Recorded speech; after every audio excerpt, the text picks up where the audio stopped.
Hey everybody, what's up? This is Mr. Extraordin back with another video. I'm not alone. This is African Frame podcast. Thanks everybody who's been checking out our stuff. Actually, there was someone who mentioned in the comments that it's good too that they see you on our podcast because they used to see you a lot on TikTok apparently. Uh, yeah, no, thanks for everybody who's seen. Clearly, people are seeing. Is it that they're not commenting? Please comment. Please subscribe. Please like. Like, comment, and subscribe. We Yes. truly appreciate the views. So like I said, this is African Frame Podcast. This is my co-host Rob Sibeko. Rob Sibeko is an author, he's a director, he's a writer. So yeah, I just want to say that African Frame, basically what we do here is we just basically dissect films. We talk about our passion for films, behind the scenes stuff, trivia, and things of that nature. So today we just wanted to talk about, I guess you could say it's a South African film. Yeah. And our first African film from African Frame. Yes, District 9. So District 9 was a film that was released, I believe, in I think it was 2009, if I'm not mistaken. So in South Africa, it was released on the 28th of August 2009, and basically it had a budget of 30 million, and it made 210.8 million at the box office. The film stars Shato Copley. Shato Copley has been in a few films that are quite prominent, actually. He did the A-Team, where he played Murdoch in the A-Team. He was in Chappie, another Neil Blomkamp film. He was also in Elysium, another Neil Blomkamp film. He was in Maleficent, and he was in Europa Report. And Neil Blomkamp is basically the director. He directed, as I've mentioned before, Chappie, Elysium, and the recent Gran Turismo, and also District 9. So basically, these two guys have known each other since they were teenagers. Yeah, born and raised in South Africa, basically. I guess for me, I would say they're kind of like the Ryan Coogler, Michael B. Jordan Combination, yeah. combination, yeah, where an actor and a director often work together, whether it's a Marty and De Niro, or Marty and DiCaprio, or it's a Quentin Tarantino and a Samuel L. Jackson, or things of that nature. So yeah. I'm just gonna get into it. So this movie, it was quite big, I think, when it came out. It made some waves. Yeah. It did, yeah. And I like the fact that you could say it was ahead of its time because at this time, I don't think there were a lot of films that were doing this whole single camera type angle where it feels like a documentary where people are actually looking at the camera. Actors are looking at the camera, which is something that they hardly do in a lot of films. I would say the first movie that I've seen that was like that was The Blair Witch Project. I don't know if you remember The Blair Witch Project. Yes, of course, yeah. Yeah. So I guess I would say this is like the second time I've seen something like that. That was big. Yeah, I would say those are two different titles though, but yes, the similar idea with I believe, what do they call it? There's a name for it. There's mockumentary, which is which is like The Office, and I would say this one, yes. And then the other title for Blair Witch Project and it's got a name, and Chronicle. It's got its own name. Found footage. Oh, it's called Found Footage. Okay. Yeah, so it's like a combination of the two, which I think is very cool. Yes. So can we just break them down a bit so that whoever's watching can maybe understand what we're talking about? So basically, found footage is basically, I guess you would say, the entire film only shows it only shows like a POV shot, meaning we're seeing this from someone else's angle, as in there's a character that we don't see. Sometimes who's the camera? It's a camera. Yeah, the character is the camera, right? Yeah. Just like how I'm seeing my own life, I cannot see myself unless I'm on a recording or I'm looking at myself in the mirror or something. So that's basically how we see the film.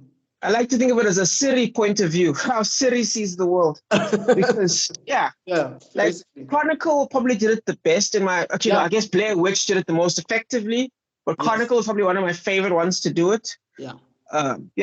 Like the way they shoot the action scene and it cuts to different cameras that have recorded the footage. So basically it's a collection.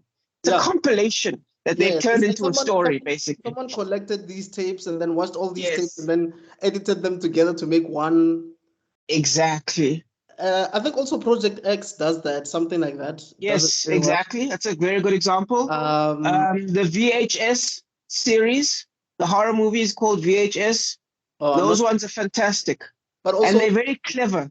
Yeah. But also even the Paranormal Activity franchise. Yes, absolutely. They do it through, the lens of like CCTV cameras around the house. Yes. Oh my God. That is brilliant directing, right? Yeah. What's nice about VHS, what they do is a unique one where they took two. There were two that were unique in the one movie. The first was, Google glasses. Remember those? Yeah. Yeah. So they did it from the perspective of someone wearing Google glasses. What? Very clever. Yeah. I've even thought about making my own storyline doing that actually. But it's very clever. It gives you so much more. And then another one, which almost felt like cheating because I didn't even know if this technology existed yet. They used an optical nerve where someone got a fake eye and they got some like tech put into it. And then, and you watch that thing. But then the tech, get this, the tech was able to see ghosts. And because they could see ghosts, the ghosts saw them back and it became the whole thing. It became a part of the plot. Oh, is that the movie? Like that's the plot of the movie? Yeah, well, no. VHS is basically what's the word? Not allegory. Where it's a combination, not a compilation. Anthology. There we go. An anthology. Yes. So it's different mini movies of terrible things that have happened from a camera point of view. Like one camera point of view is a GoPro, and this thing ends up chasing. It's like cyclist, and this thing comes after him while he's on a GoPro. Yeah. Stuff like that. So wait, so you're saying this person is wearing something? Yeah, like an optical thing which you get to help the eye do better. And it like records as well. And then it's been recording like just these things that have been living in her house this whole time that she didn't know about. And now that she can see them, they see her too. And it's terrible. That's amazing. That's amazing. But to just elaborate further. So the difference between those movies that you've mentioned and District 9 is that District 9 cuts from that whole POV thing to actual, like you can actually realize that you're still in the film. So it's like you see behind the scenes footage or something, like you see that these people are recording something. So it's like it's a film within a film, if that makes sense. Yes. It's actually more a film within a film than found footage, because found footage you can say is cut together to a story, whereas a documentary is cut together to tell a truth, if that kind of makes sense. Right. So because the documentary in found footage, it would be strange for a person to explain themselves. You know what I mean? Yes. The documentary, it makes perfect sense. It's almost cheating, because when you're as a writer, you're not allowed to explain yourself. The story has to explain itself. Yes. But then you get to actively as we'll explain now in District 9, they get to explain what happened to the aliens. In a normal TV show, you can't do that. You just have to kind of sneak it in, or you have to use a title crawl like Star Wars. The whole title crawl thing. Right. With a mockumentary, it's very clear. Yeah. So let's get into it, man. So I think what happens is it starts in, I think it's the 80s or the 60s, if I'm not mistaken, where they see a spaceship arriving on Earth. Yeah. The opening image basically is, as you said, just like a Wikipedia of a dorky lead, Vicus, and it kind of explains what the whole story is. About 20 years ago, these aliens came only to turn out to be like just people. There's nothing super intelligent about them. There's nothing special about them. Right. And it appears that They come from a distant planet, which seems to be a lot bigger than Earth in size, but it could be similar to Earth because these aliens decided to come here instead of any other planet, which is why they, and obviously they can breathe our oxygen without having issues. And basically, they landed in South Africa, and South Africa now has no choice but to sort of like take them in. And create a sanctuary for them because they cannot go back home, basically. And hence District 9. So where they get a place to stay is that area is called District 9. So we basically get to understand what's happening through the eyes of Vickers. Vickers Van der Merwe is the main character by Shito Copley. A somewhat jovial individual who's eager to please his. Yep, I describe him as a dork. Yeah, a complete nerd. Yeah, I think he's eager to please his father-in-law or his future father-in-law, if I'm not mistaken. Yes. No, he's already married. Oh yeah, he's already married. His father-in-law, who's you could say is the primary villain of the film. In a way, absolutely. He's a very two-dimensional character, but I kind of want to get into that whole about the value of two-dimensional characters. Okay. You can he hates Vickers. In fact, I there's actually a thing I wrote here where I basically think because there's a scene where they're like, this will take complex and this is a very complicated and will take very delicate hands, and it cuts to Vickers. And the dad basically, the dad says that it cuts to Vickers, who's of course a complete, almost like a cartoon character with how dorky he is, you know what I mean? Right. Because I almost think of it as maybe the dad is basically low key out here trying to get rid of Vickers. Because if you think about the build-up, yeah. So it makes you wonder if maybe if this man knew that something bad was going to happen to Vickers. All along, right? So he's trying to get rid of his son-in-law. Exactly. That's what I thought, definitely. And look, from an acting point of view, I think what I like about this film and what I like about the Blair Witch Project, more than Chronicle, for this one reason is we don't know most of these people that we're seeing in this film. With Blair Witch, it was even worse because, like, I don't even think I ever saw any of those actors again. You know, so that's so it makes it seem so real. Real, because who are these people exactly? You know, never saw them again. Yeah. So even with District 9, seeing this guy with the accent, like you believe everything because you have never seen him anywhere else. So you believe that this is the guy. This is the Afrikaner guy who's so excited that he's dealing with aliens on a daily basis and he's being recorded. It's finally going to be shown on TV or some documentary or some film somewhere. And he's the main guy that everybody's following. So everyone, he's proud of himself, he's proud of this opportunity. Yeah. And he works at the I think the company is called MAU. National Unity, or something like that. Yeah, MNU.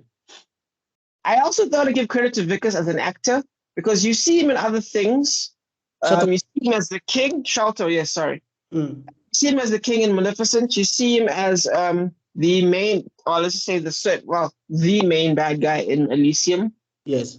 He is very different people. Yeah. Old Boy is a terrible movie. You shouldn't watch it, but he's entertaining in it. Remember we talked about Old Boy? Sholto is actually in there. He has a British accent, all posh. It's hilarious.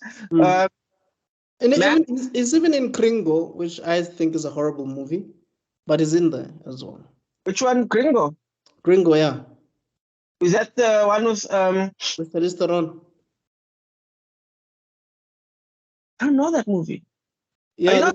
Not the Mel Gibson one, right? Not the Mel Gibson one. No, not the Mel Gibson one. I'm talking about the one with, who's that guy who was in The Great Gatsby as Tom Buchanan? Tobey Maguire. No, not Tobey Maguire. Think of Leonardo DiCaprio's rival in The Great Gatsby. The one that shoots it. Oh no, the one that like almost. Yeah, okay, I know what you're talking about. Yes. Yeah. He was also in. Oh, I don't know that one. Exodus Gods and Kings. He was Ramesses in there. not a good promotion. Yeah, but yeah. Anyway, I wanted to say the reason I like that is because if you think about it, as an actor, that's some range. Because if you think about, let's think about Andrew Garfield is an amazing actor, right? yes. But when he played Spider-Man, did anyone think of him as a nerd? as his Peter Parker as a nerd? Peter Parker is a nerd, but Andrew Garfield couldn't pull nerd off. Man looked too cool. Look, Andrew Garfield is probably the coolest, most handsome Spider-Man ever. You know, so he had the what's this? The size. He had the hair. You know, he acted his ass off, but yeah, just couldn't pull off a nerd, man. Just too good looking, man. It was just good looking. And that's what makes Sharlto so special. Is he managed to pull off all these different roles. I think. Yes. For that, but yeah. Yes. Yeah. Yeah. So basically, yeah, you can just walk us through what happens next. Okay. Cool. Okay, yeah, we learned that the aliens arrive to Africa. Nothing happens upon their arrival because they're just refugees. They just turn out to be starving refugees. Yes, because they've been starving for years actually before. Yes, the South African government intervened, so they've been malnourished for a while. Yeah. I didn't have food or water for a minute actually. Yeah. Exactly. So we're still in the documentary phase right now. As you kind of learn that we kind of get bits and pieces. We see like a spaceship flying down and no one knows what happened to it. That's Right. a little Easter egg to be held out for later. Keep put on that. Yeah, you kind of learn that the aliens looks like they had kind of a bit of a hive mind structure where the class define what happens between the classes, but now that command structure has disappeared. Leaving they're in different areas, so now they have to get along, right? Exactly. So it leaves kind of like this grunts with like these middling intelligence, limited intelligence around us. In a way, you could think of it as StarCraft. If you don't have an overlord, the Zerglings just kind of go all over the place. For Warhammer, the Tyranids, if the Tyranids, some people don't have a leadership, they also kind of go haywire. In a way, that's kind of like what happens with the prawns. But yeah, we get a lot of interviews. They are called prawns because they look like prawns. Yes. Yeah. Yep. But yeah, the refugee camps created chaos with South African townships next to the building right next to townships, creating riots and violence. And the story evolves around the eviction of that. Yes. Along with the horror that surrounds it. Yeah. I was going to point out the writing here is very clever because it's layering the purpose of the documentary and the events of the story. Right. For example, we see our hero Vickers and the pain, the emotional reaction from his mother, letting us know something terrible will happen to this happy-go-lucky, goofy guy. Right, because he goes through a character development throughout the whole film. Yes. He from this naive, dorky guy to then becoming this brave, you know, decisive individual who's willing to put his life on the line for others. Basically, he changes his mindset about prawns because he went in with ignorance, or rather, from you could say arrogance rather than ignorance, but yes, definitely. Yes. I mean, this man went out of his way to even learn the language. Like he can speak prawn. Oh yeah, because I remember he could actually understand what they're saying. I remember there was a part where it's like, hey, don't point your bloody tentacles on me or something. It's like, yeah, he understands the body language. You know what I'm saying? Like, but then there is a level of arrogance and ignorance because it turns out there's a mistake that he makes that ends up having consequences that affects the entire storyline. Yes. You'll notice right now, guys, we're moving very slowly because in actual fact, the opening act is actually pretty slow. It's fast paced in terms of the cutting of the scenes. Right. Because like scene. But if you actually think about it, this is all nothing but world building that's been happening right now. We see them with their guns getting ready.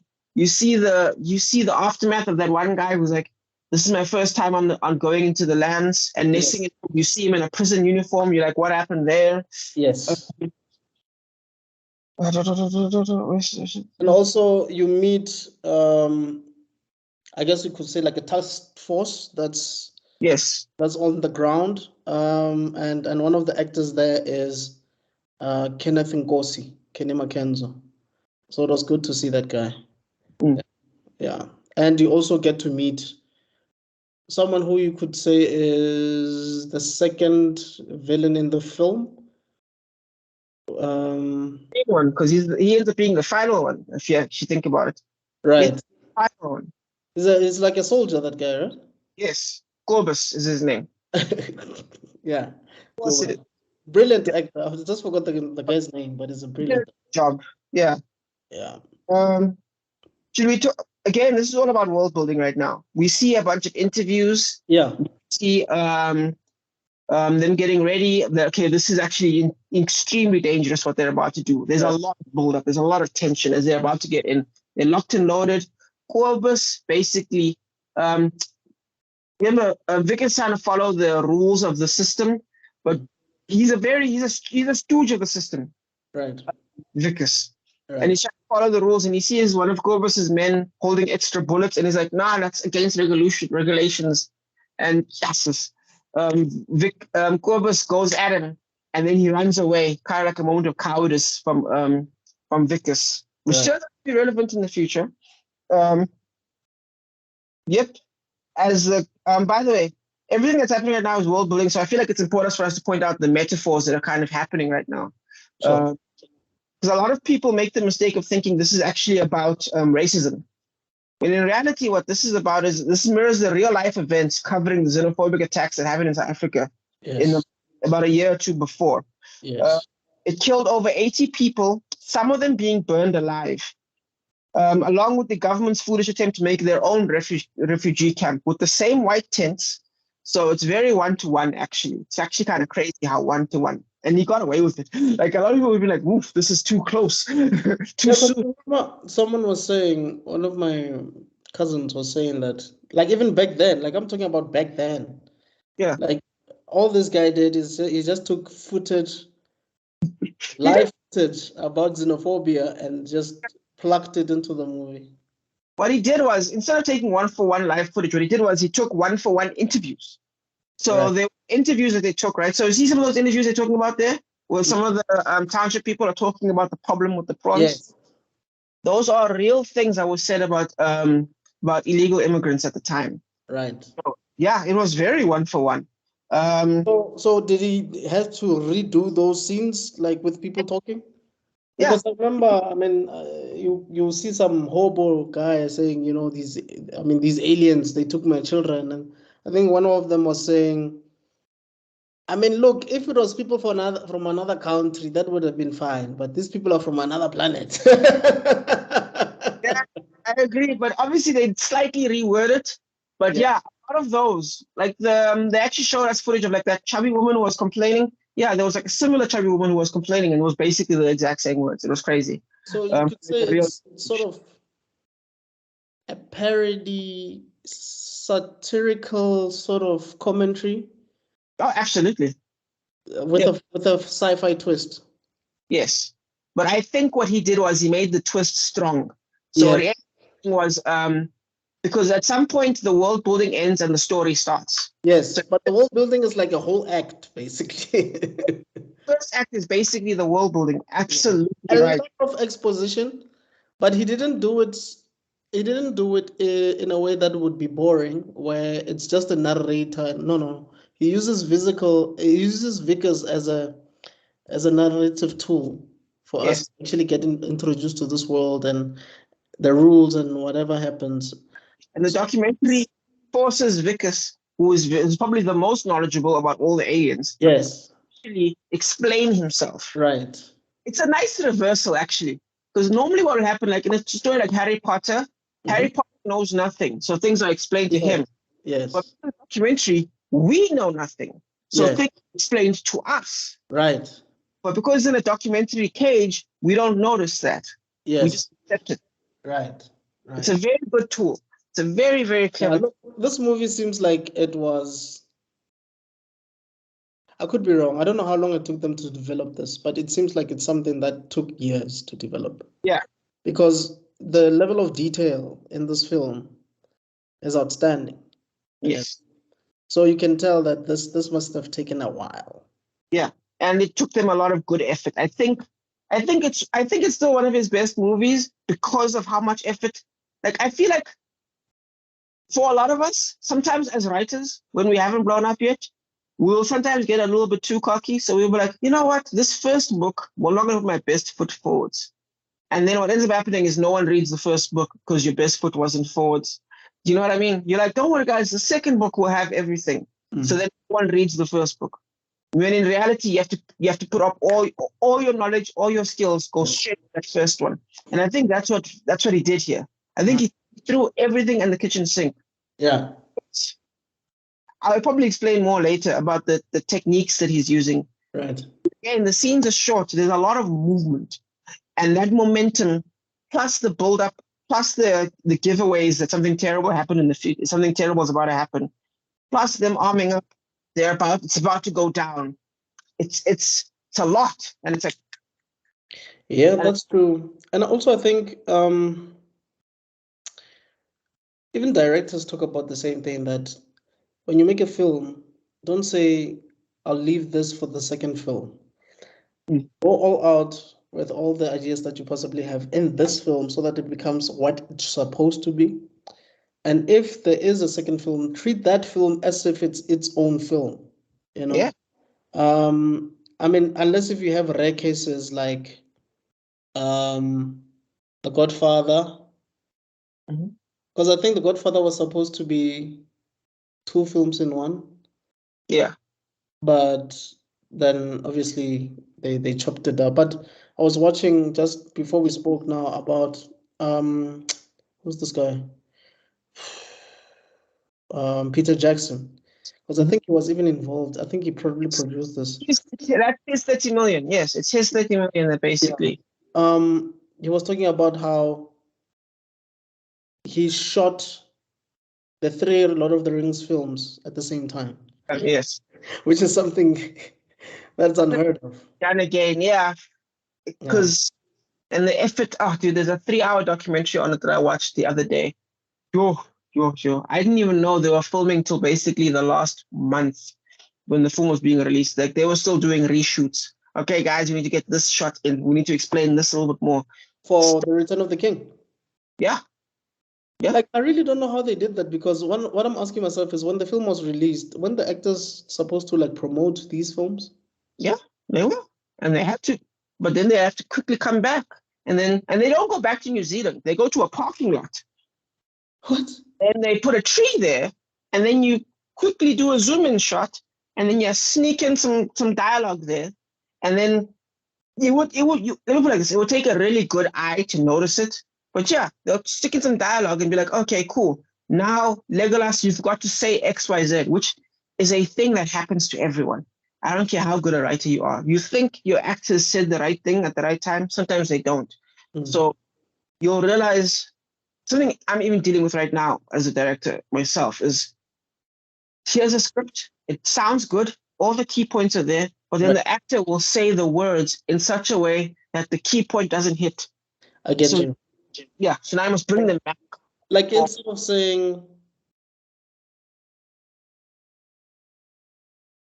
this guy did this, they'd be like, this guy did this. You're like, no, not the did this. It's the this guy part that I wanted you to accentuate, not the did this part. Exactly. Not this guy, not necessarily what he did, but this guy. Not you're making it about what he did instead of. I get you. I get like this guy. You know what I mean? Right. So then sometimes you'll be like, okay, but then the guy, how does he react? That's a good question. There's no cut to him. No one cut to him. So now you must quickly run and be like, okay, what color was the wall? It was blue. Quickly stand him against the wall. That's blue. And then quickly take a reaction shot. Cut. Done. And then the movie makes a little bit more sense now. Jeez. Just to show the guy's emotion. Yes. Hectic. And it's relevant. Good example being Star Wars, The Last Jedi. There are a lot of people that were upset because Luke Skywalker just found out that Han Solo died. What's his reaction? We don't know. They cut away. They left. Yeah. I want to see what Luke Skywalker's reaction is to that. That's important. That's one of the most important things ever. Yes, and then you cut away. Are you crazy? You know what I mean? So it's absolutely relevant. Yes. Yeah, but let's get where were we? I feel like we got back. Basically, we're just talking about they were just about to enter. Yes. Yeah. Yes. Yeah. Cool. To present day, all great ways set up. So yeah, we see the armored trucks. We see the guns. They're going into. Yeah, they're going in. So basically, this is when they were basically trying to make sure that everybody has left the previous place and is going to this new place, right? Exactly. Now they're going there to sign the forms, the eviction forms. Right. In order the dialogue, the story is doing its best to pack as much character into everyone as possible. Even the bullet scene, which is one I discussed to you, where they were fighting at Vicus. Yeah, it's very relevant.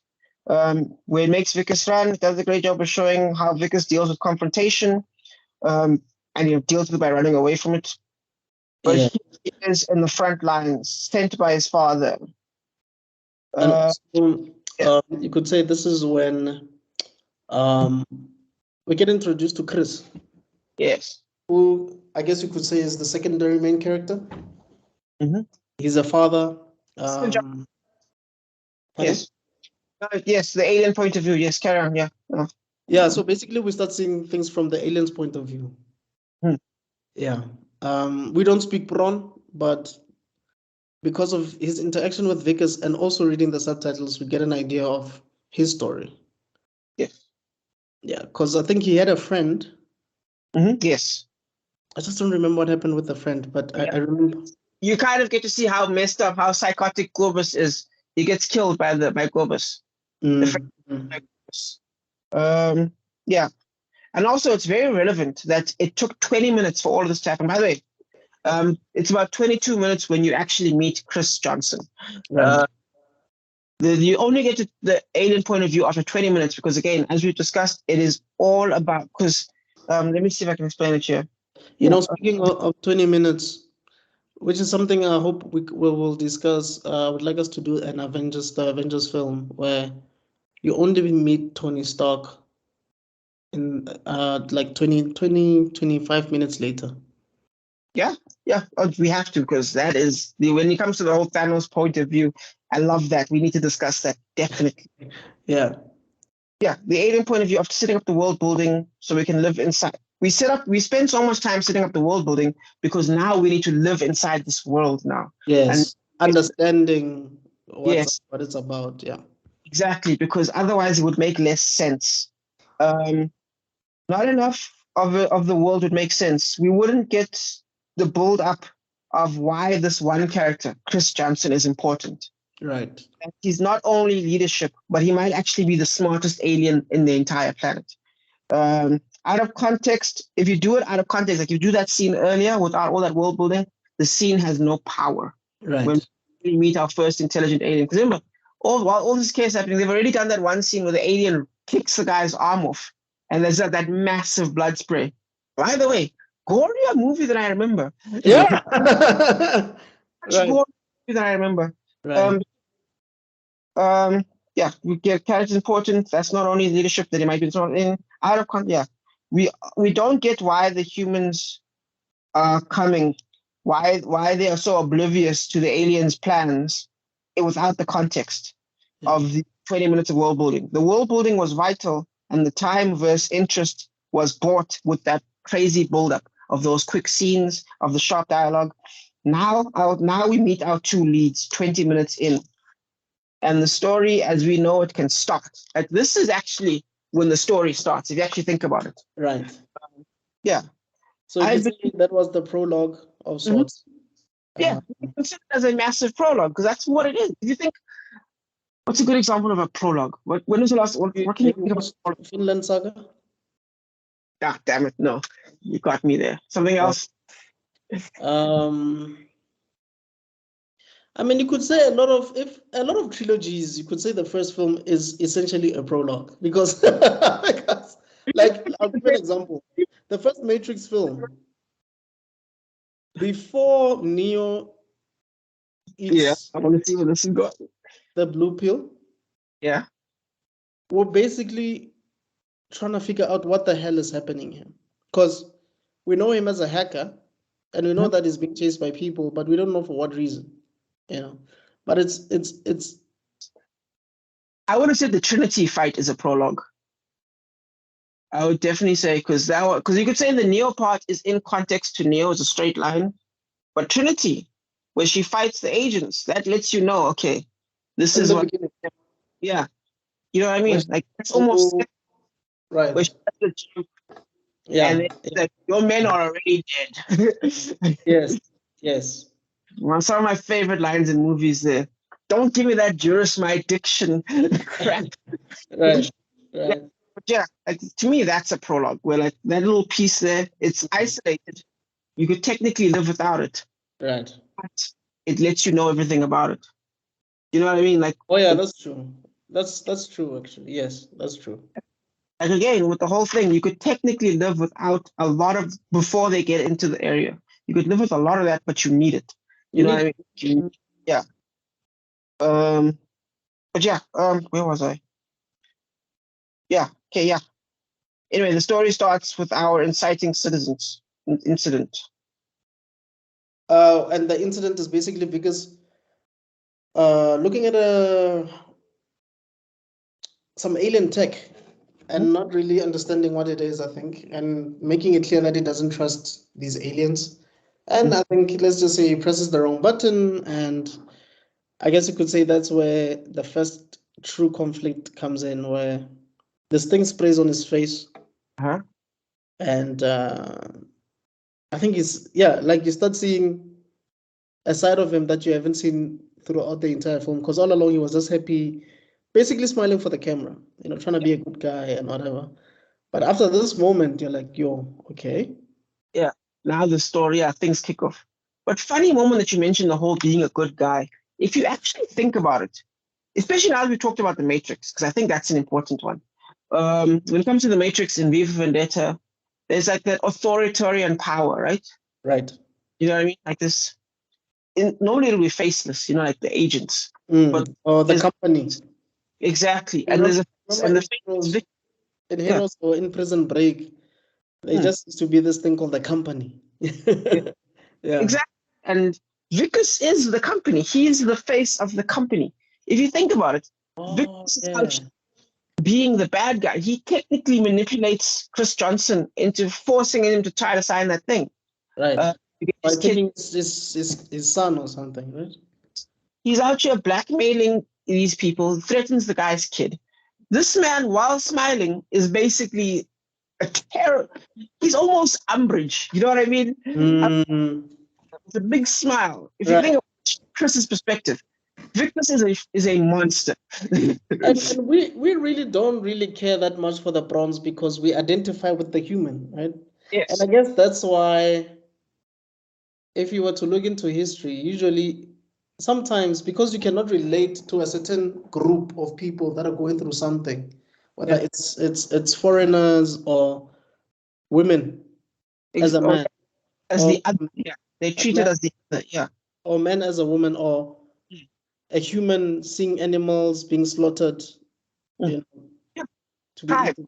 You sort of don't really, you're not as empathetic as you would like to be, Yes. So you rather gravitate towards who you can identify with, even if to the other person who you're identifying with is a complete villain. So I think, I don't know if I'm reaching, but maybe that's something that Neil was also trying to convey. I would say so, definitely. But at least what's nice about it is done more subtly. Yes. Because there's nothing worse, there's nothing I hate more than when you're watching like an underprivileged group and there's just nothing wrong with them. They're all noble savages. Some Pocahontas thing. Look, guys, have you ever heard the name of the wind? Right. It's like, but you understand that Native Americans used to sculpt people, right? Like you understand that Native American, like, you know what I mean? Like there's this two, you know what I mean? There's this two-way street. Right. And what's nice about it is technically, if you think about the prawns, they do commit acts of, of violence, and you know what I mean. So they're not angels, but at the same time, they're not the bad guy in this scenario. Yeah, because also, I mean, look, they eat cat food, I think, or something like that, to that effect. Exactly. So obviously, they'll have beef with people who look down on them. Yeah, of course. They'll have to protect themselves from people who They build guns. Let's not forget they build a massive supply of guns.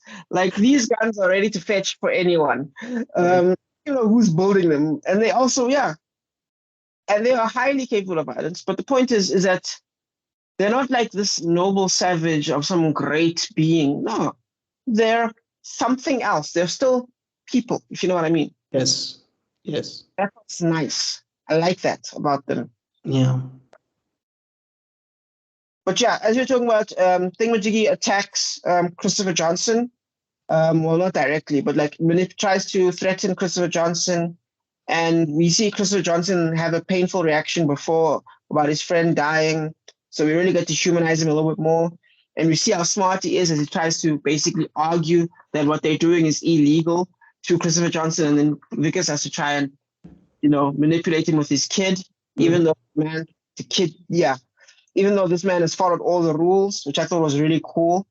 And then as things are getting tense, things fall apart because Vickers' illness catches up to him. Yeah. And that's how the township area ends. The township section ends. Because I think now he had to go back to.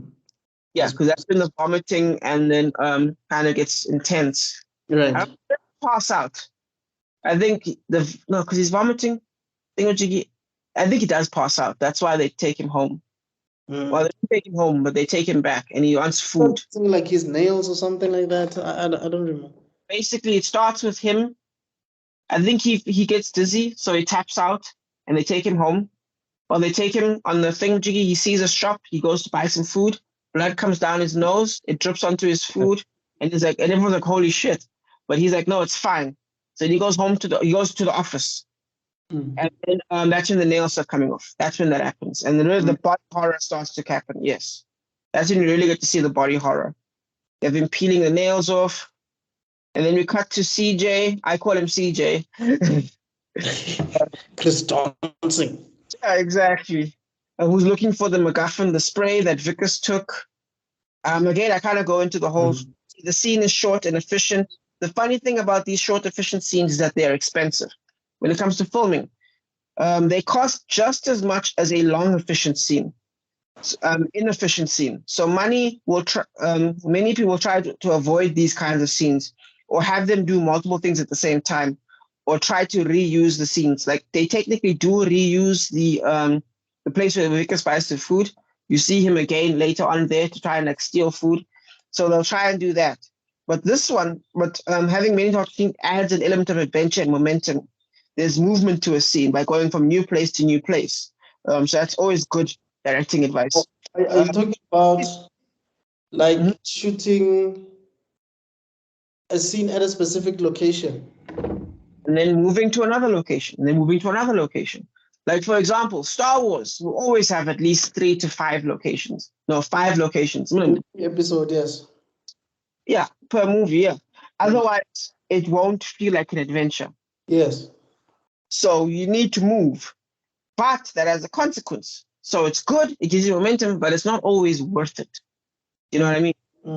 So, because especially from a producer's perspective, if your job is to find this money and you tell someone you have to, remember, when it comes to lights, right, whatever angle you're shooting at, right, those lights, if you someone to switch an angle, you have to switch all the lights. That's an hour. You know what I mean? That's an hour for every angle. So that's money out your pocket right there. That's paying your actors. That's paying for the location. So sometimes these things are not worth it. But that's kind of why Stranger Things was so good, because they went to a lot of locations. Even though it was one location, it was one city, one town, they moved a lot.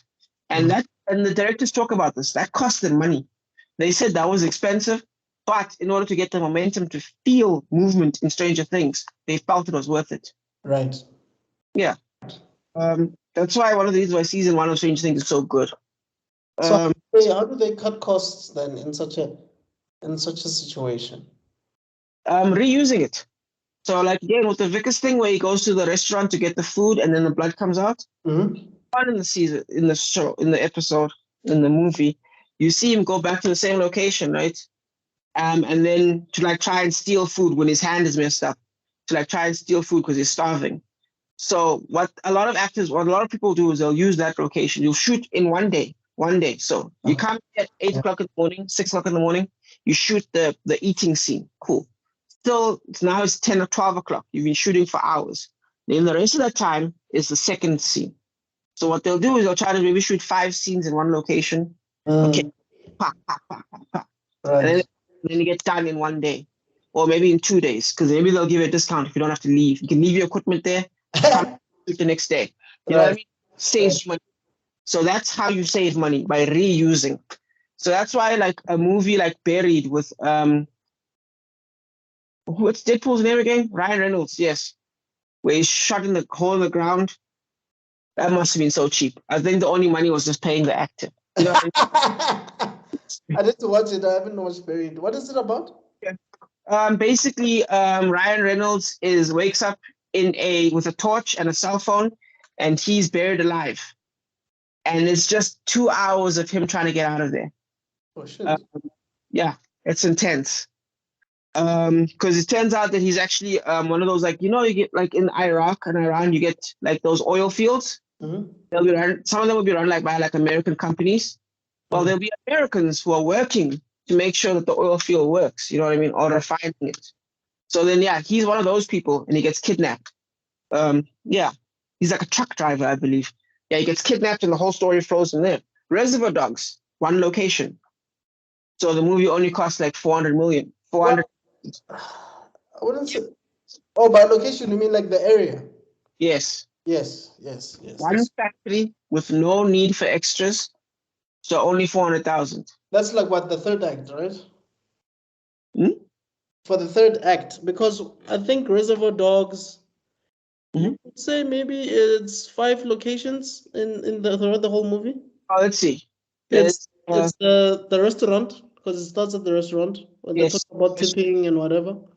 And it's a short one on the rooftop, and then you get a short one with the police station. Yeah, where they're describing what it means to be an undercover cop. Oh, was it by the rooftop? Yeah, was it by like a diner or something? No, that becomes another scene later on, and then there's a couple scenes in a car. In the car, and then there's the toilet scene with the dogs. Yeah. So yeah, 6 locations. Yeah, and then it's the factory. 8 for 8. How many locations are in there? Like 2? Yeah. Like 3 at best. Yeah. Like Tarantino, like doing that, you have to be a really good writer. Because now your dialogue it's all about momentum. You have to find momentum in another means. Have you ever watched The Sunset Limited? Sunset Boulevard or whatever, with Tommy Lee Jones and Samuel Jackson. One of my favorite movies. One of the top 20 movies of all time. Yeah, one location, bro. Well, I guess you could say when it starts showing different, the same location, but like, they show the train, they show people walking about, but 99% of that movie is in one location, bro. Based on a stage play. Fantastic. Both. See, that's what it means to have a high caliber actor right there. They managed to carry the weight. Woo. Dude, and the thing about that movie is you don't necessarily disagree with any of them, and you don't necessarily fully agree with any of them. No, that's what made the ending so perfect. When Tommy Lee Jones is just like comes at him and he's like, yo, just whispering in his ear at the end, basically. Maybe one day we'll touch on that movie. Yes. Because there's not really much to talk about except for the dialogue. Like, it's dialogue heavy. Like you're saying, it's based on a stage play. Raw emotion, dude. It's raw emotion. When Tommy Lee Jones starts so small, he starts so small, and then he gets big. And Samuel Jackson starts big. Then he gets explosively big, and he's so strong. And then at the end, he's like begging for a sign, and the light turns on. Like, that movie. Faith in your heart. He was basically trying to stop the inevitable to basically cut it short, because after that whole conversation, it didn't change anything. Well, that's one way of interpreting it, but definitely you don't know for sure. Then people like Samuel Jackson will never know. I mean, well, he believes because the light shines on him, so he believes fully that that's what happened, but we don't know. For all we know, Tommy Lee Jones made a move to change his life. Maybe. But then again, that's kind of the point, is that being a Christian is not about it's not about the W's, man. It's not. Like, I think where Samuel L. Jackson got it. Okay, I know we're going off tangent, but it's just a bookmark to say that we probably might talk about this movie in the future. Yeah, and maybe we might bring an actor who has watched it to join us. But basically, for me, I would say that movie is about this thing of preaching to someone instead of actually having a proper conversation with them. Like when you're trying to push an agenda, right? Because that's what he was doing. He was trying so hard to push this certain concept to Tommy Lee Jones instead of just listening to what Tommy Lee Jones is saying. Because he was listening, but he was listening still having an agenda to push. That's how I saw it. Yeah. Oh, that's interesting. I like that. That's a different perspective, man. I like yours. I think that's cool. I would love us to bounce off each other. I think that would be we should. We should. Yeah, but anyway. Actors and then get them to like really go over it, see what they think. I think someone, I'm sure you've got someone as well. Yeah, definitely. I just don't know if they watched the movie, but I'll ask them to watch it before they come. Yeah, watch it twice. Yeah.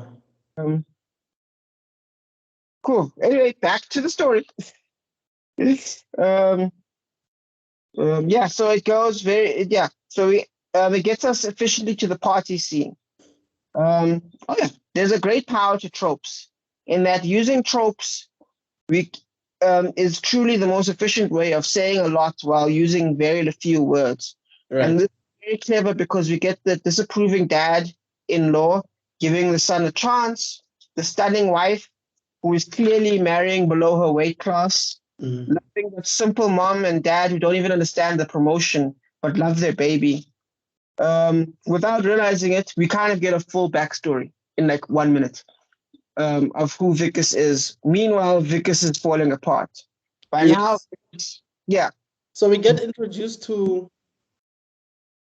It's like the moment where Vickers was actually supposed to be sincerely overjoyed, happy. Yes, this is like, yes, this is it. The most candid moment of him actually displaying how happy he truly is the moment that he is actually not happy at all. It's the part. Yes. It's absolutely correct, man. That's exactly right. Yeah, passes out and is tortured by the antagonist. You get the sad scene with the wife, and you really get to see how much the wife cares. Yes. As she tries to get into the thing, and they take him away because it turns out when they take off the broken arm, there's a claw there. Yes. And then of course everyone's like, holy shit! Everyone freaks out. Right. Soldiers come marching in. Right. Then they put him in a Ziploc bag. I almost want to look like a glow mail commission.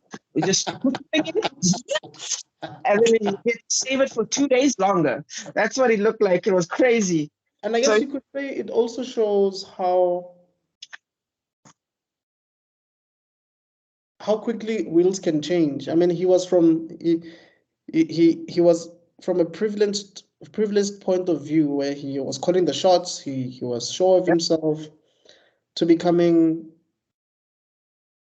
He went to like becoming a prawn himself. Well, he was not fully prawn yet, but yes. And this happens within like 24 hours. And he was full prawn, basically. I agree. Yeah. Treat him like garbage. Yeah. He becomes a thing. Yeah, they take him under thing, Majiki. They start electrocuting him to make thing. Like, they're just straight torturing him. No Geneva Convention. They look at him as a product. They're like, this is what we've been waiting for the whole time. Right. Then the American actor. I didn't like that actor. Didn't think he did a very good job. It wasn't as bad as Squid Games. Have you watched Squid Games? Yes. Remember how bad the American actors were in that one? It was like they picked up Americans off the street. The high rollers table. Was the American actors in Squid Games? In the second half of Squid Games, you kind of get to see the high rollers table. Oh yeah, the guys with the masks and everything. Exactly. And those are just the worst American accents you've ever heard in your life. It was some of the worst acting I've ever seen in my life. It was, honest to God, some of the worst acting. I didn't pay attention to that. Dude, you gotta rewatch it. Like even honest trailers noticed how bad it was. Right. It was very Jill Sandwich. I remember Resident Evil 1. You're gonna hate me for saying this, but I haven't watched Resident Evil. The game. I haven't played the game either. But by the way, speaking of StarCraft, we need to get Devil on here maybe one of these days because he's a StarCraft fan. But anyway, Definitely. We need to. I mean, I've read the books and this man still knows more than me. wow.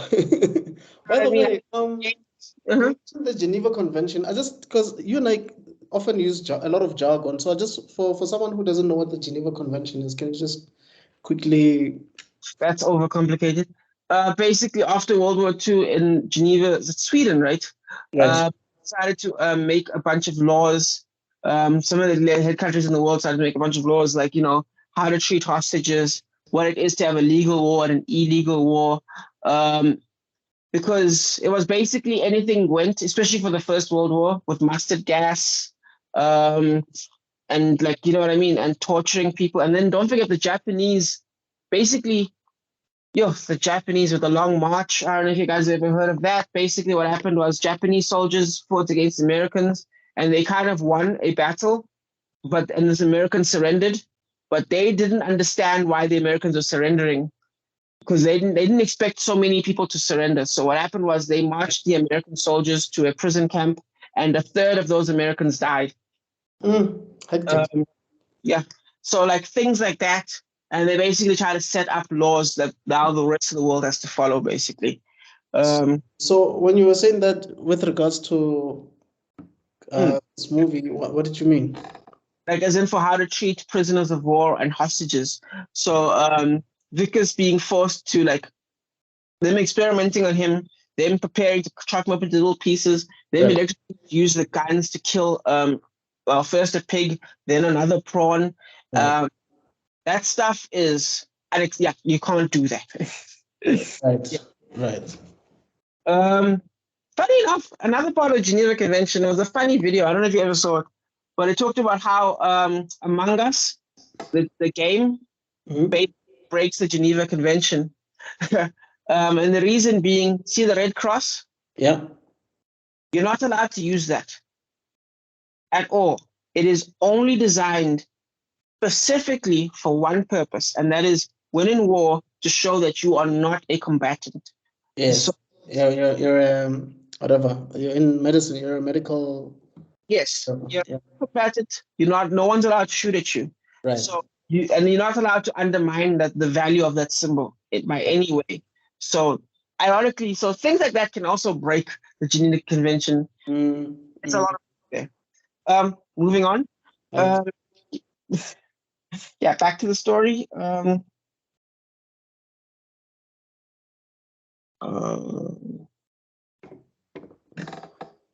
Vickers passes out, is tortured. Yeah. So yeah, they're about to chop him up, and then Vickers manages to escape. And right now, this is the part that's kind of important because the story's pacing, as you discussed, has been very fast. Chop. Right. I mean, because it's like an hour and 45 minutes, this whole story. And now we're at the 50-minute mark, and we finally get our first breath as Vickers is trying to exist in the prawn town now. He's kind of escaped. He's like a fugitive on the run. He's in the prawn town, and he finds himself having to like steal clothes. He tries to call his wife. But his wife couldn't understand him, right? Because he's speaking prawn now. No. Oh, not yet. Yeah. Basically, what happens is he's been accused of having sex with aliens. That's what the news is saying. Right. And he's like doesn't understand what's going on. The family and all his friends have turned on him immediately. Like he's shook at how fake his life was in a way. I guess you could, it reminds me of Equilibrium with Christian Bale, where while he was still part of the system, burning you know, anything that can bring about emotion. Yes. The moment he starts going against that and watching the things that he starts having emotions towards die or getting burnt, he does a whole, you could say 180. Yeah, for 180, yeah. And I guess that's what happens with Chris here as well. Yeah. He realizes he's not as important as he thought he was. Yeah. He was really privileged to Yes. be human. Mm-hmm. And that alone made him not to get, you know, not to feel like he's being discriminated against. And then he starts committing crimes as well. Like the very people that he was calling criminals. So he's out here stealing money, uses the money to buy himself some cat food. He's like, he's like, first, like, can I get a burger? And then the guy's like, this is like a burger joint. This is some place that's like selling chopped up meat, basically. And then like, I guess you could say to him, he doesn't see himself doing anything wrong, but that's exactly how everybody else sees themselves. yes. They don't think they're doing anything wrong. They're just trying to survive. Desperate, yes. As he tries to eat the cat food and he kind of like acknowledges and he spits out the cat food and he kind of has this terrible moment. But then they're still chasing him. Yes. Yeah, trying to exist. Most scene, but like this, as with most scenes, it doesn't last long. Again, each scene is very short lived. Yes. We're being hunted, and by luck he hides at CJ's home, which is a hell of a coincidence because he wasn't looking for CJ's house. He just wanted to look for a place to hide, and it's CJ's house. Right. Passes out, and CJ realizes what's wrong with him and helps. This leads to Vickers at a low point as he finds out his only cure is back at the MNU, a suicide mission. Right. This is an emotional low and another needed slow point. Right. So the story's midpoint. It's following the rules of storytelling, which again, remember what I told you before, Toy Story, which can naturally be a high or a low. Right. And in the story, they choose to make it a hopeless moment. It's a low. Right. And that's when a phone call comes in that sets off the rest of the story. Because remember, at this point, Vickers has given up, the alien has given up. Yes. So there's nowhere in there. So then he gets a phone call. The wife calls, promises to take him back in a way, lighting a spark of hope. CJ has given up until Vickers presents a potential plan. But first, they need guns. Do you want to add? No, please continue. I mean, you mentioned earlier on that they also produce guns, so. Yes. Cool. Yes, which is very true. It's been set up. Yes. Which goes back to something that Hitchcock also said that, well, he was speaking about how if you're showing something in a scene. Chekhov. Yes, the Chekhov's gun thing. Yes. So it's like the fact that they mentioned that these guys produce guns, you could tell that it was going to come back later on. Yes. And it's been set up nicely. It's been bounced. It's been sprinkled. Yes. Anyway, enter the Nigerians. Throughout the story, the Nigerians have been set up as a rather unique alternative to humans. I can see your emotion, and I think I know why I see your emotion. I think we'll get to it. Yeah, they are an outside faction, a group working outside the law and are kind of integrated with the prawn lands. I believe actual Nigeria was pissed off about this. Yes, because they were not Nigerians. They were South Africans. Like they were speaking, wasn't they like speaking Soto or Zulu or something? Yes. Yep. Not a Nigerian in sight. And they were just called the Nigerians, and Nigeria was pissed. I don't know they banned the movie. I don't know they did that. But at the same time, they were pissed about this characterization. But South Africans kind of do see as this outside faction in a way. But look, I mean, it's like, I don't know if you remember, like when we were young and we were watching Leon Schuster movies, when he does American accents, we would be like, oh, flip, it's great. Now that you're all there, like, these accents are horrible. Oh, yeah. And these niggas are 100% South African. Like, South African. They weren't even like, hey, my friend. It was terrible. Right. And absolute hate crime. But it was what we accepted. Yeah, but look, I think they knew that this was going to be, you know, it was going to be shown on a global scale. So it's not like people knew that this is, Because I remember there's a movie with Robert De Niro and Edward Burns. I think Edward Burns was like a firefighter or something in that movie. I forgot what it's called.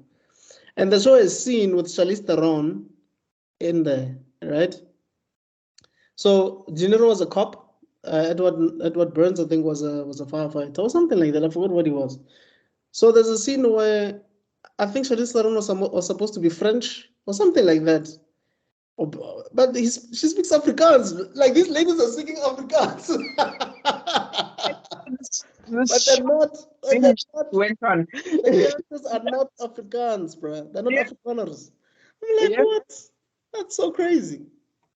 At least in Safe House, it was justified for Ryan Reynolds to sound terrible in Afrikaans. Yeah, I guess a policeman. But it was not that bad, though. It was not that bad. It's not like the worst thing I've ever seen. Yeah. It's like Michael B. Jordan trying to speak Xhosa, you know, Ndikumtwana, where you're like, oh my god. But on Wakanda. Don't even get me. I had to read subtitles. I had to read subtitles. That shit was so bad. I was like, what is he saying?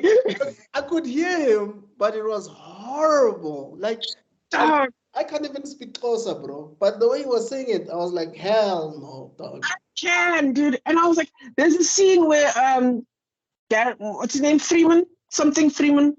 I've got his name, Martin Freeman, yes. Yes. Talking to one of the bald-headed demons. Right. In the CIA room. And I'm just like, hey, they it was before Michael B. Jordan gets like broken out of the prison, I think, of because they capture him, I think. Right. And this is the first Black Panther. And they break in and they're saying something really quick. And I'm like, nah, gee, I need to rewind. What's up? Nah. There's a part where Chadwick is saying something and I can't even hear I'm like, this is not Xhosa. You see this line here? Right here. I feel like the Xhosa guy just quit that day. They were like, okay, just make stuff up, bro. Anyway. My primary school days, dude. Like, someone can't say my brother's name is Kolisa, and then it's Kolisa. Kolisa, could you come here? I'm like, Jesus. Oh my god. Yeah. But I digress, yes. Nigerians. Say something very interesting here. Oh, okay, I don't know if it's interesting, but I think it'll stand out. I actually think, personally, as a big fan, even though I don't hate the Nigerian part that much, I actually think, I'm not trying to be woke when I say this, but I'm not the biggest fan because I believe the story could have survived without the Nigerians. Like, it's a full 20 minutes that we could actually survive without. I'm not saying it's completely useless. Right. I think it acts as a low-key B-plot in terms of the humans anyway. Right. Showing the changes of being a prawn from a second perspective. Like, you see it from a human perspective, then you kind of see it as this mythological criminal perspective, which is what the Nigerians are. If you introduce two main characters, you need them to have two different challenges, I guess. Yes. Apart from the main challenge that they would have together. So again, it's not useless, but I would argue that it's not essential. And with most scenes that are in and out very quick, I'd love to test which takes longer. The Fast and the Furious 7 Dubai scene, detour, where they go from like, we need the something for the computer part. So they end up having to like do a bank heist. Ronda Rousey, and then they jump from the Bugatti from one window to another thing to another thing. And you're like, that was a useless scene. Like, it's that thing of when you're writing, as a writer, you know how it starts, you know how it ends. Now you're filling in the blanks in the middle. I think that's what happens. Yeah, and an hour and 45 to 50 minutes. They could have just had a 90-minute movie and left that. Yeah. I think, but don't get me wrong, District 9 did it better than Fast and Furious, objectively. Anyway, back to the story. As it turns out, the phone was bugged, and now the bad guys know where Vickers is. Go on the offensive. By bad guys, you mean the menu? Yes. Kobus and his team. Kobus, the father-in-law, it was a trap. There's a half cool moment where Corbus, who's technically the muscle, the bad guy, kind of in Indiana Jones, how there's always like the muscle in every Indiana Jones movie, same principle there, is being arrogant and he's saying, we got him, but the house is empty. And then we get to see Corbus being upset, confusing, and repeating himself like an idiot before the attack hits. Now, we didn't need to see this reaction to the house being empty. It should have been, 1, we got him, Corbus's face. 2, the house is empty. And then immediately, boom, the door, it explodes. MNU explodes, wall explodes. Should have been 1, 2, 3, a lot faster. But I think there was almost extra talking that was unnecessary. I felt like they could have cut that shorter. Anyway, enter the invasion. Vickers and the alien attack the MNU. We see Vickers kill a soldier, and the killing spree begins. Because at first, Vickers was like, we're not going to kill anyone. He ends up blowing up a guy with the gun. And does yes. And he's like, look, the guy tried to shoot me first. Like with the vest. He's lucky that he had the vest on.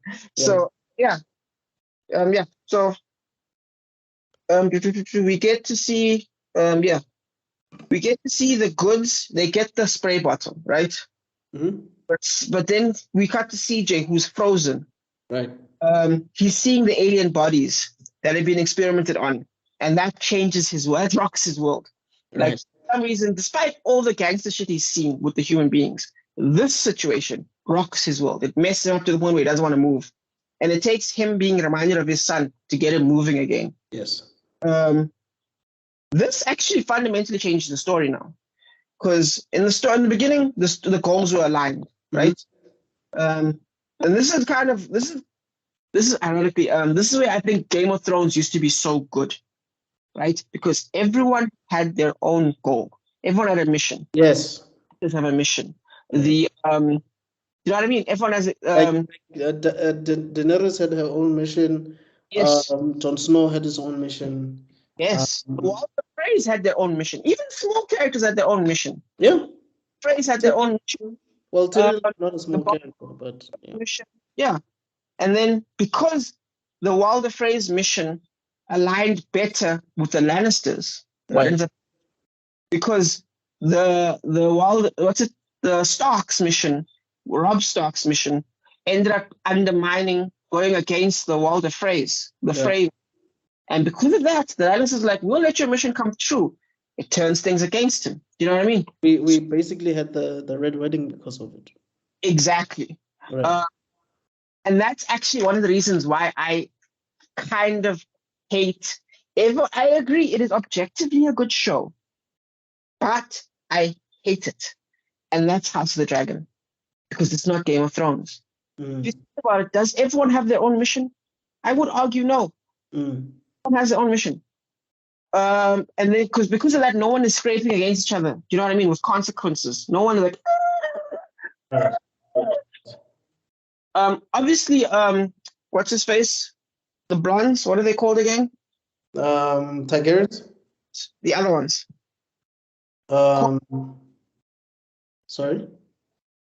What's his name? The Targaryens and the. So it's Targaryens, it's Lannisters, it's the. Who you barely see, but the other silver-haired people. I'm not sure. Were they in Game of Thrones?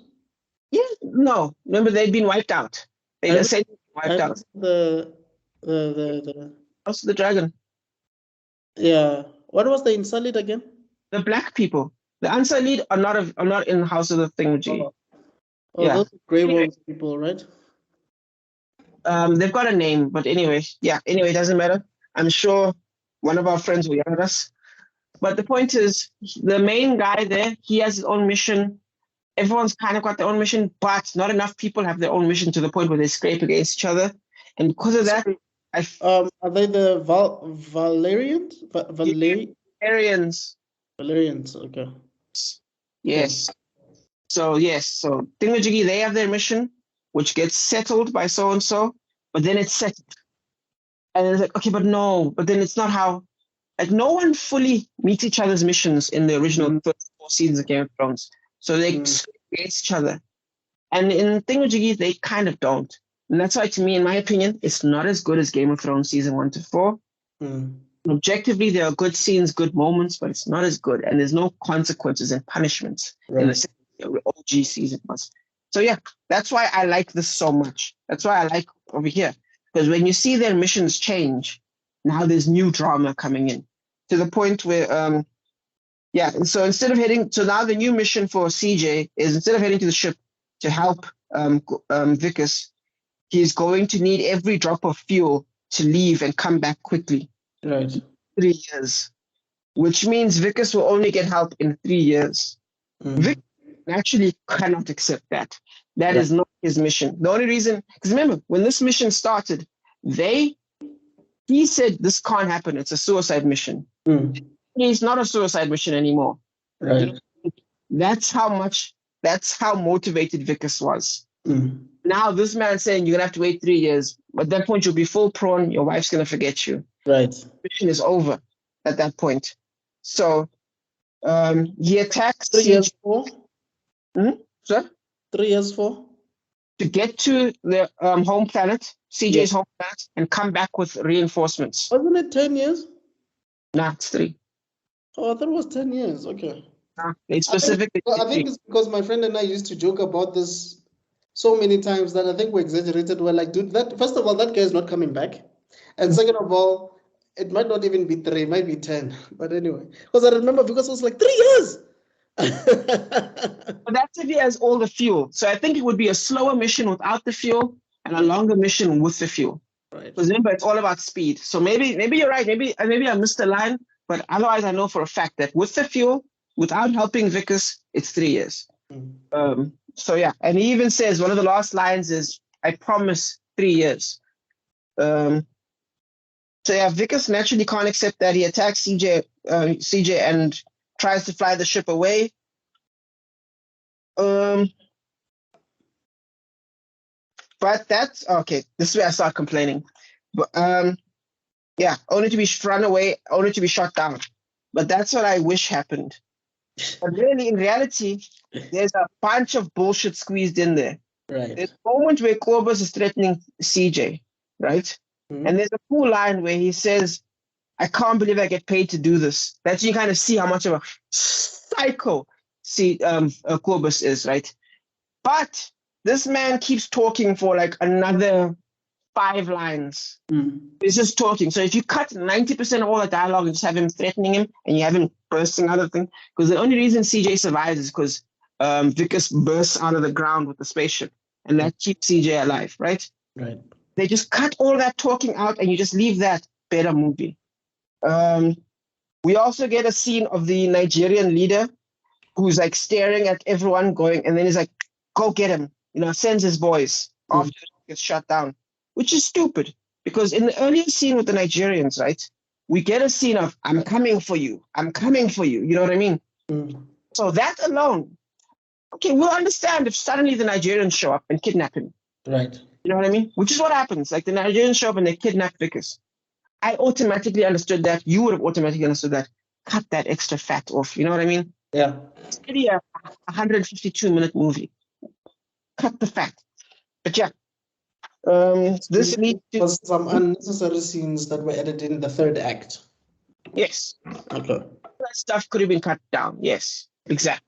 Because this is basically the 3rd act now. Yes. Now Vicus is the Nigerians kidnap him. This leads to the alien boy, CJ's kid, saving the day and wiping out the entire Nigerian storyline. Thanos in a second. Right. Now Vicus is in the mech. And the Corbus thread is now fully active. Vicus, being cowardly, as shown in the first scene with the one we discussed earlier, is brought back and he fights for the first time. So Vicus runs away, comes back and actually tries to fight now. I'd also argue the arc between Vicus and CJ is a little bit soft. I'm not saying it's not there, but it's soft. It's definitely there, but in a way, a better story would have made it a lot thicker. But don't get me wrong, the heart for Vicus individually is strong. Like we feel for Vicus, you know what I mean? We also understand him, and definitely we feel for CJ and his son. You know what I mean? We feel that. Right. But the thing that connects them I feel like it's not that strong. Which is the thread where why? Because Vickers has been kind of selfish this whole time. Yes. It's all about him. Right. Yeah. And then he taps out in a moment of cowardice, and now he comes back for him. And he decides to sacrifice everything for this guy who he was not willing to sacrifice a minute ago for. Like, what would you say is the thread that changed him? Like, what was the juice that really made that change? Like, normally there'll be something specific. I think of something specific that really, I feel like we have to like almost write it ourselves. Like, because throughout the entire film, all the actions are for him. Like, until the end, he's doing this to benefit himself. Yes, to get and back. That was what he was doing initially as a human. Yeah. Yeah. To impress his father-in-law, then get to his wife. Yeah. So I wasn't a fan of that, in my opinion. So to me, that felt a little bit bloated, which robbed us of a masterpiece. Right. So there are bloated sections that were distracting from what should have been focused on, in my opinion. And that kind of moves it from masterpiece to really iconic. Right. Anyway, the payoff of Vickers starting as the state to being a pawn, that part is well done. You know what I mean? Yeah. Where it becomes the prawns that save him. You know what I mean? At the end. Yes. That was very done. The documentary format comes. Okay, yeah. Wait, I think I've skipped some stuff. Do you want to go over the final fight? I feel like I've skipped some stuff. No, it's okay. Please continue. Continue. But yeah, anyway, there's a final fight basically where it's Vickers versus Corbus. Yes. Corbus's men are basically being thrown at this mech. Yes. He annihilates all these people while doing his best to try and keep CJ alive, and then CJ flies off and then says 3 more years, I promise, and bounces. Yeah. And then Vickers eventually, the mech dies finally, and Vickers is chucked out the mech. And then Corbus is about to blow his brains out and decides to have a nice, wonderful speech of too many words. Yeah, it's just it sounds corny. Let me put it like that. It just sounds corny. I really blame the actor. I blame the writer and director on that one. It just sounds a bit too corny. I feel like it's like either he said he doesn't have a lot of lines, or they just wanted him to have more lines so that he can have a prominent role in the film.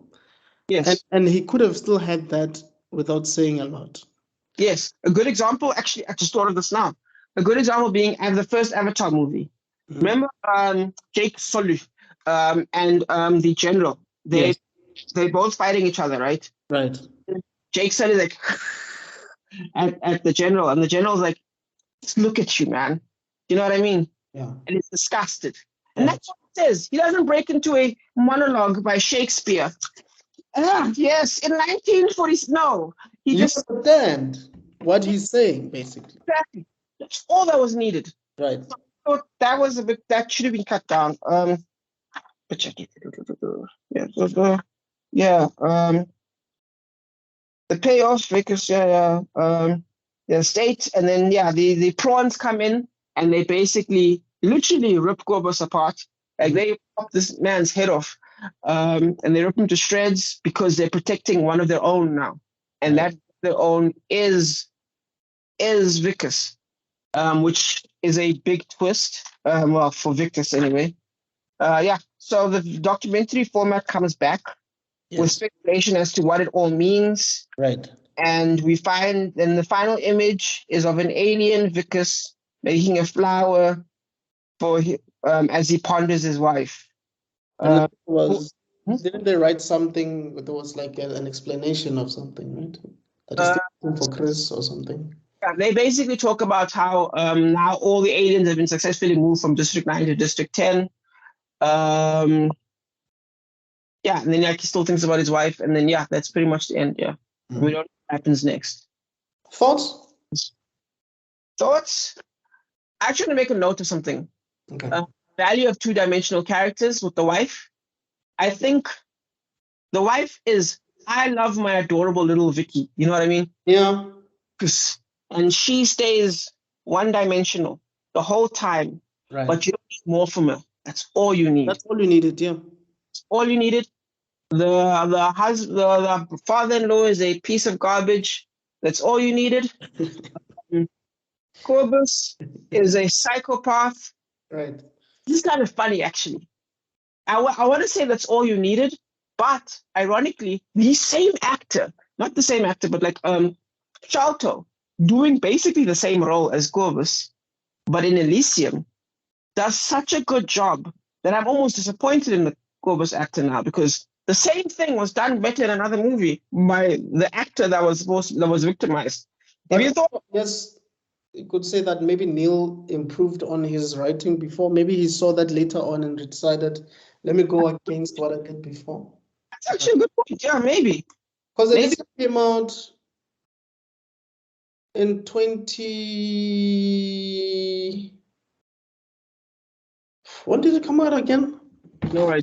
15, 14? No idea. Yeah, somewhere along those lines. Because it came out after Chappie, right? No, before Chappie. Oh. Chappie one that basically shut down his career, which is undeserving. That shut down Neil Blomkamp's career, and it was flippin' undeserving in my opinion. You're right. It came out in Elysium came out in 2013. Chappie came out in 2015. Okay. Yeah. But yeah, in my opinion, Chappie is a misunderstood good movie. I'm not going to say a masterpiece, but it's a misunderstood great movie. Because in my opinion, as a South African with a country with the highest crime rates in the world, if an AI were to be formed in South Africa, yeah, I think it would be a criminal. Right. Yeah. But yeah. Anyway, thoughts of the movie itself. Brilliant piece of art. I think Neil Blomkamp put a fantastic foot forwards. Peter Jackson is a great scout for catching Neil Blomkamp. Right. This man has a unique mind. His CGI knowledge is fantastic, like almost David Fincher levels. This man, no one draws robots better than Neil Blomkamp. I think we can all agree on that. He's honestly one of the best sci-fi directors. You know, he did a Halo trailer, and that ish is beautiful. Yeah.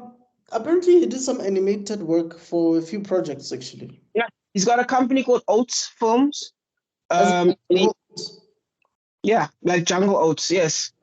And there's a bunch of short films in there that are absolute masterpieces. Right. So keep an eye out for it, please. In fact, I think some of them are on Steam. So yeah, because Steam has its own movie division, if you can believe that. But yeah, definitely keep an eye out for Neil Blomkamp. This was his best foot, honestly. And I think some of his other stuff is a bit misunderstood. But it was almost like The Sixth Sense, if you know what I mean. Yeah. M. Night Shyamalan or Looper by Rian Johnson. I would say this was definitely a unique film. Unique in the sense that I don't think we've seen anything like it afterwards, and we haven't seen anything like that before. So, Africa, yeah. Yeah, I think it definitely put South Africa on the map in terms of sci-fi. Yeah, in terms of ideas. I mean, in terms of ideas, yeah. I mean, even Chappie, what a good idea. I mean, so these robots, I mean, what country has some of the highest crime in the world? South Africa. Why wouldn't you have these robot police doing this kind of thing? So I guess I'd say I need to watch Chappie again, but for me, it's like it's manga anime inspired.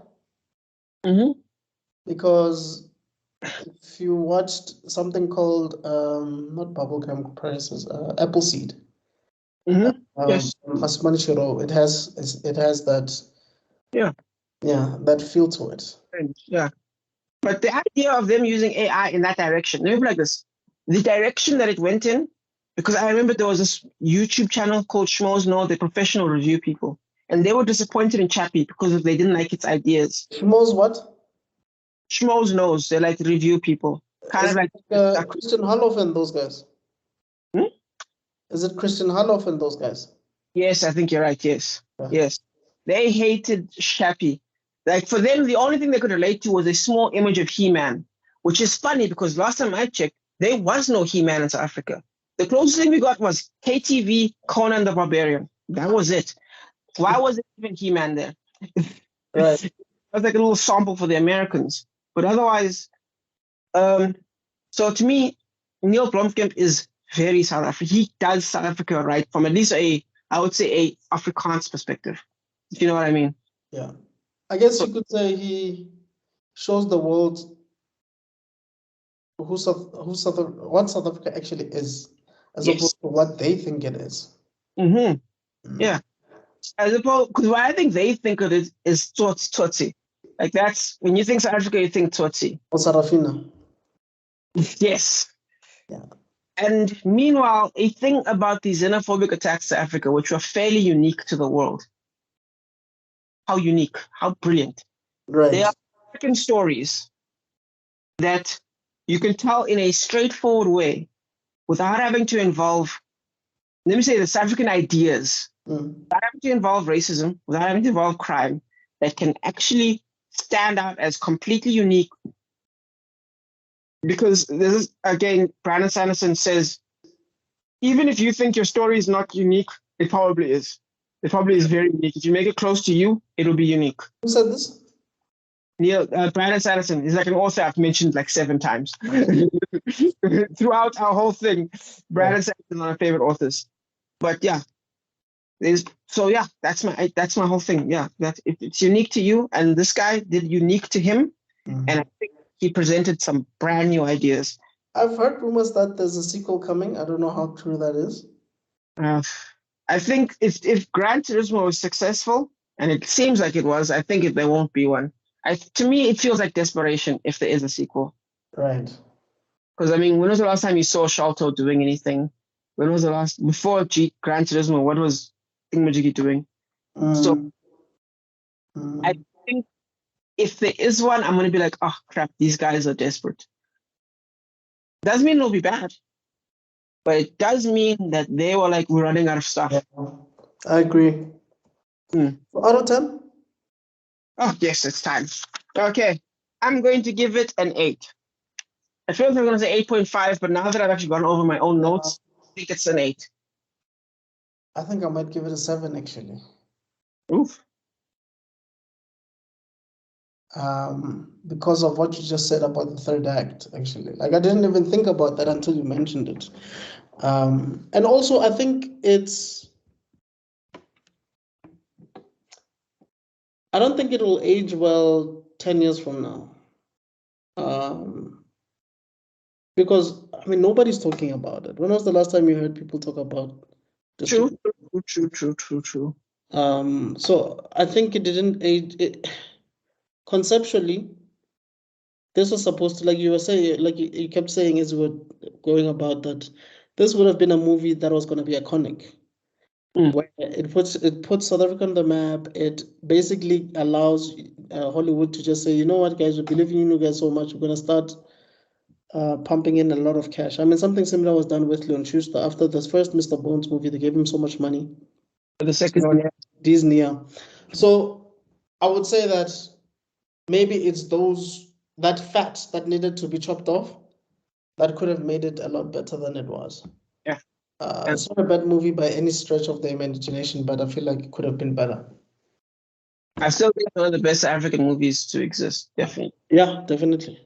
Filmmaker perspective. From a filmmaker's perspective, it's the Kobe of movies. It's not Michael Jordan. It's Kobe. You know what I mean? It's not LeBron. It's not Michael Jordan. It's like Kobe. Right. Yeah. Right. But who's the MJ of South African movies, though? That's a good one. That's a very good question. I want to say Sarafina because objectively that is a great movie. At the same time, Tsotsi is also a great movie. Like I haven't seen that many South African movies though. That's the problem. I'm trying to think of what really stood out. In terms of comedy, there's a Zulu on my scoop. It was crazy. Eh? Yeah. And the gods must be crazy as well. Oh, that actually might be the MJ right there because that has staying power, and everyone still talks about the gods must be crazy. It's still great to this day. I was actually thinking about it the other day that how did they? Because that guy was not an actor, right? The main character was not an actor. The fact that he was so convincing in that role, that must have been crazy. I really don't know how they made it. How they made it work. I think you may have. Yeah, I think that's our MJ right there, definitely. Because, and like you said, staying power. Yeah. It's still in people's collections. Other than that, I would maybe say the Zulu one. Of course, Shaka Zulu, but that's not a movie. That's a TV. It's a mini series. And Right. also one with what is it called? The one with Michael Caine. Zulu. Iconic. Is it called Zulu? Yeah. Oh, okay, yeah. Then I would say those two. Oh, Even though, speaking of Michael Caine, you know he retired, right? oh, that's heartbreaking. Okay. Yeah, because he's in his 90s, so he just felt like, you know what? Yeah, Yeah. fair enough. Yeah, fair enough. So I guess this is some of the things that we need to start talking about now. I saw that Richard Roundtree passed away, man. Oof. Wait, who's she again? Shaft, the original Shaft. Oh, Yeah. oof, Yeah. dude. Crazy, right? Yeah. We could do a whole episode on Saruman. Christopher Lloyd. There was the ultimate human being right there. Did he pass away? Yeah, a When? few years ago. Also, Leonard Nimoy. Christopher Lloyd, I think maybe Yes. 20, But 20 Christopher Lloyd passed away? yes, a few years ago. Not even like recently, like a few years ago. Didn't he do like a Rick and Morty promo like a few years ago? Nah, must have been a I talking about Christopher Lee or Christopher Lloyd. sorry, Christopher Lee, my bad. Yeah, sorry, my bad. I always get my names wrong. Lord of the Rings guy, Christopher Lee. Christopher Lloyd is the guy who was in Back to the Future. Yes, not him. Yeah, Christopher, Christopher Lee, yes. Yeah, man. I think he passed away in 2015 because I've been watching a lot of his stuff actually. It's like you're reading my mind. Yeah, he passed away in 2015. you know, like his lightsaber? Mm-hmm. It's based on like the sword that an ancient Persian ruler used to have. And then he's like descendant of that ancient ruler. He gave dude, I could talk about this man's life forever. Dude, Man, you know, you're the second person who suggested that we should talk about Christopher Lee. You and Zuko. So I think we're gonna get, because we did an episode with Zuko before. I don't know if you remember. I think we did the Dark Knight with him. So I think we'll call him again and also call Tebello, because Tebello also wanted to talk about him because they wanted to mention that whole Dracula thing, Ian Fleming, and all of that. So maybe we should. Yeah. the man is inspiration for James Bond. Like he was the actual James Bond. Yes. Yes. Yeah. Giving advice on how to kill a man to Peter Jackson. Like this is how a person dies for real. I've done it before. Like you know what I mean? That is crazy. Yep. Yeah. Best actor. I think that easily goes to Sholto. Yeah, 100%. Definitely. And then I'm gonna say the worst actor is DJ Fresh. Wait, DJ Fresh was in this film? I call it DJ Fresh. I don't know if that's actually DJ Fresh. The chubby security guard, the one that's out with the shotgun. Chubby guy. You get the Colors? he was wearing all black. It's Kenneth Ngozi, bro. Is that Kenneth Ngozi? Yeah, isn't that not Kenneth Ngozi? Oh, okay, no, I'm sure you're right. I'm bad with names. Give me a second. Give me a second. I'm 100% sure you're right. I just call him DJ Fresh because it was the first name that came to my mind. Wait, just give me a second. Let me share my screen quick. Actually, DJ Fresh, man. This guy. Oh. This guy.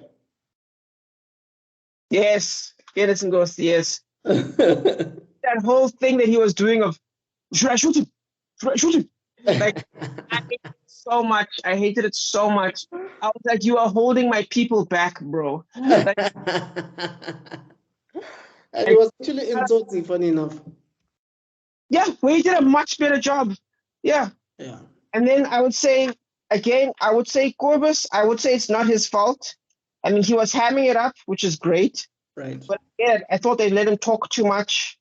But otherwise, I thought he did. I thought visually he is perfect. Yeah, like when shit was going down, perfection. Yeah. But you just keep talking. I'm like, oh, dog, you're saying weird things. Stop. Those are my best and worst. Yours? I would say definitely Sholto is the best actor there. He has a lot of screen time, so it makes sense to have him there as the best actor. I don't really know who the worst is, to be honest with you. You're gonna meet them in real life.